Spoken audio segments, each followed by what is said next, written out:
to know more about her Jesus. Yes. After all, she had given her life to him, and she was expecting an eternal life with him. So she wanted to know more, to represent him better, and to promote him better, and to witness for him better while here on earth.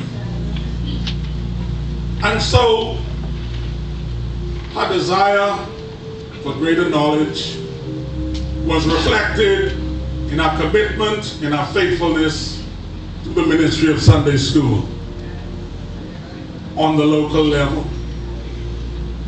on the district level. It was reflected also in her commitment to a ministry that was before my time. And Bishop Bowe, I think it was called Bible Training Camp. And then Bible Training Institute. And then Center for Biblical Leadership. And then Gordon Conwell Theological Seminary. Even if she caught it in the tail end, or rather in the beginning, in the tail end of her life. But she was devoted, committed to learning. And when you look at this Gardiner family, and you see all these doctors and permanent secretaries and teachers and men and magistrate and men and women of high degree, you see why. That this matriarch set the pace. That's right. She set the example. Praise God. Hallelujah. So today we celebrate her life. We celebrate the wonderful qualities that she exhibited. We celebrate her faithfulness to God and to the Church of God. A great Bahamian, a great mother, grandmother, wonderful matriarch. My sister, a woman who I always respected. It was a pleasure of me to oversee her. She was faithful to the end. May we all emulate her. Live right.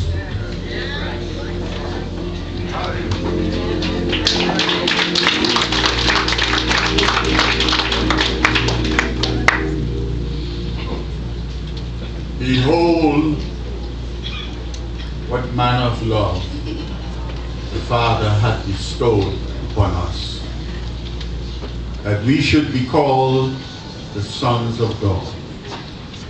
The world knoweth us not, because it knew him not.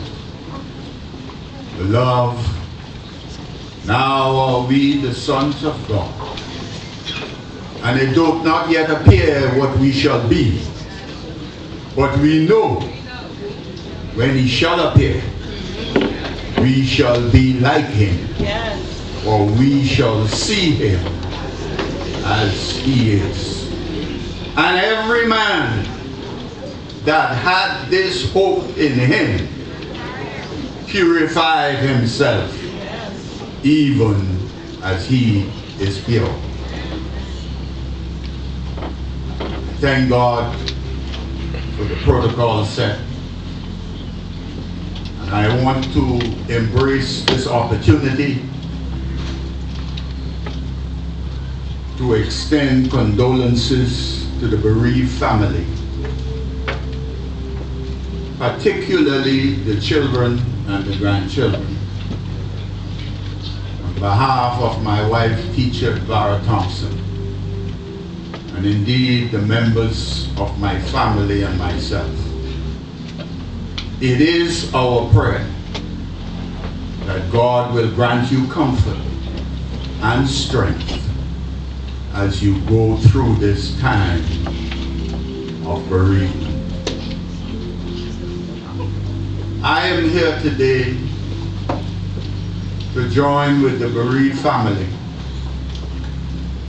and indeed the church, and in particular the Englerston church, in giving God thanks for the life and contribution of a great servant of God, Beatrice Gardiner.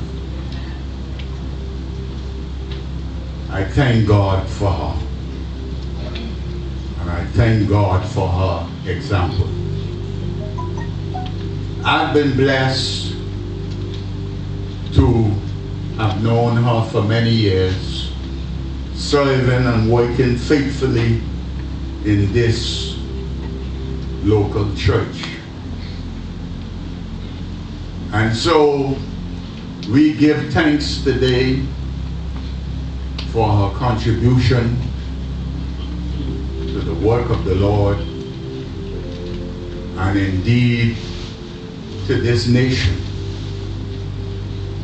As was mentioned, when you look at her offspring, you can see that she has made great contribution to the church community and indeed the nation. When I think of her, I think of many others in this local church who were on fire for the Lord over many years. But one by one they're leaving. So it's only a reminder that this world is not our home.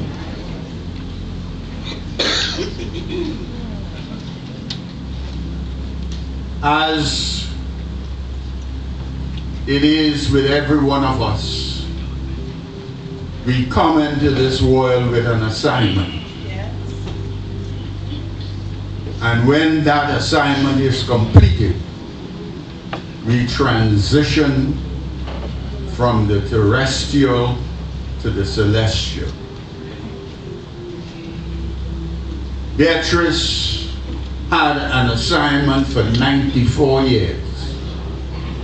And we say, to God be all the glory. Great things he has done.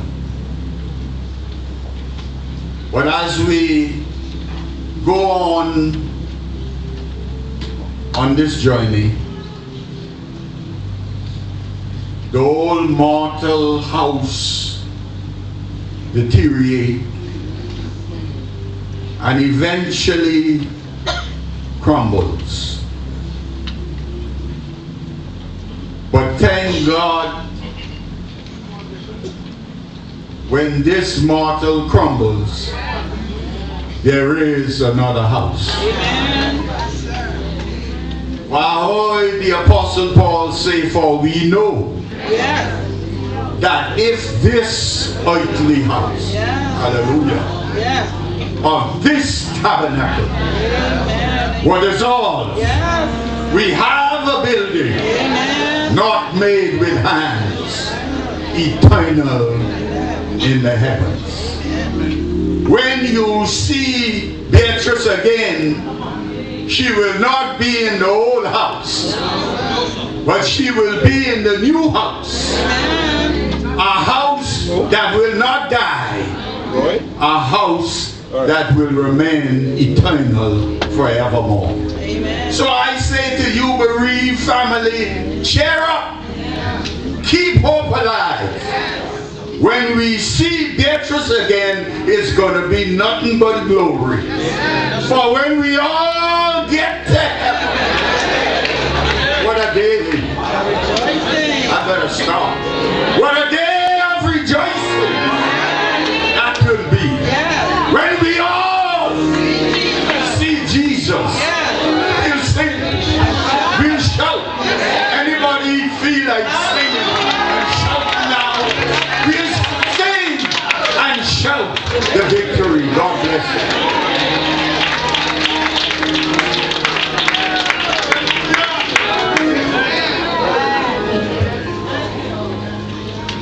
Thank you, bishops. While I'm talking, you could choir could come.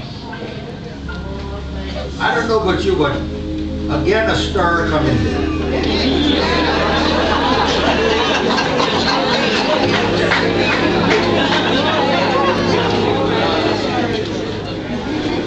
Now I notice when you get settled like us, when you get old, it don't take long. It may take a little while to crank us up. Once you get cranked up.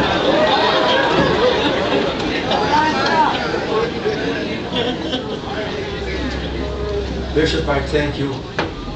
Thank you, bishops, for, just give us the assurance, that ain't all that what you thinking right now. No. She's safe in the arms of Jesus. It's us who got to put behind. So, as we make ready for this sermon by our national overseer, this choir going to sing a song of preparation for this sermon. And I'm happy today to, right after this song, to present to you our national overseer. And you see how James wake, Sergeant? He was waking here in Englerston with Sister Gardiner all that time. Didn't even think about he going to be the one to preach, to eulogize her. In fact, we don't eulogize nobody, we preach. Because all of us who talk before them eulogize her. But I'm talking about, but see how God is working? Bring him right back to preach to us, to this family. My God. Now the last time we sing this song, Bishop Swann said we paid ourselves up.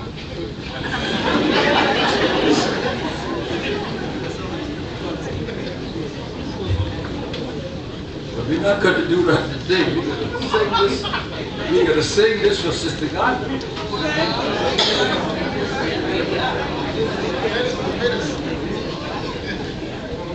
When the home gate swing open, that's the man. All right. While we doing that, the bishop will preach. Then after that, our senior pastor, Bishop Swann, will come behind him. Then of course, the band, processional, will be from the corner of Soldier Road and Prince Charles Drive. So you won't be getting me no more.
When the home gates swing open for me,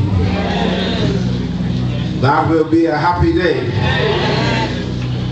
We bless the Lord today that we can rejoice with the assurance that that will be the happy day. You may be seated in the presence of the Lord.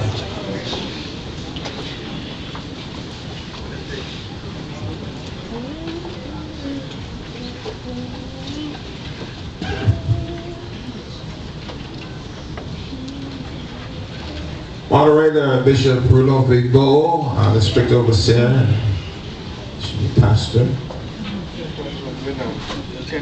Bishop Brice H. Thompson, our General Presbyter Emeritus. Bishop Elgarnet B. Rahming, our former National Overseer and Minister Jacqueline Rahming. Other bishops, we have our whole cadre here this morning. Bless the Lord for the former pastors, Bishop Swann and Bishop Cephas Ferguson, Bishop Roker Ferguson, and all the others, Bishop Simmons, Senior Pastor of this church, Bishop Ghaly Swann, all of our pastors and ministers, national workers, friends of the family, and then of course our bereaved family. I greet all of you in the name of the Lord.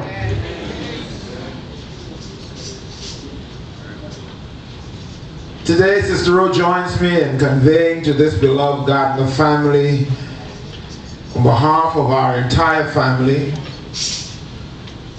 and on behalf of our General Overseer, Bishop Sam Clemens, Bishop Clayton Martin, our Caribbean General Presbyter, the entire ministry of the Church of God of Prophecy in the Bahamas and indeed around the world, our sincere condolences on the passing of Minister Beatrice Gardiner.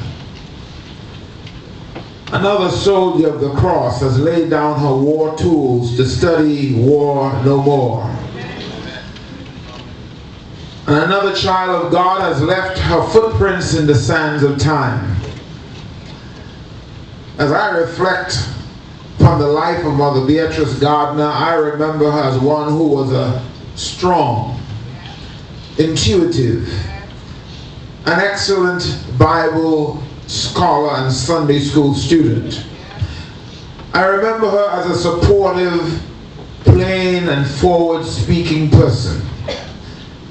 Not a backstabber, but she was kind enough to be honest with you and let you know the way she saw things. She was a virtuous woman, dutiful wife and mother, who was an example in our church and our community of a strong family. She led the way along with her late husband in teaching their children the way of the Lord. They were indeed a prime church family.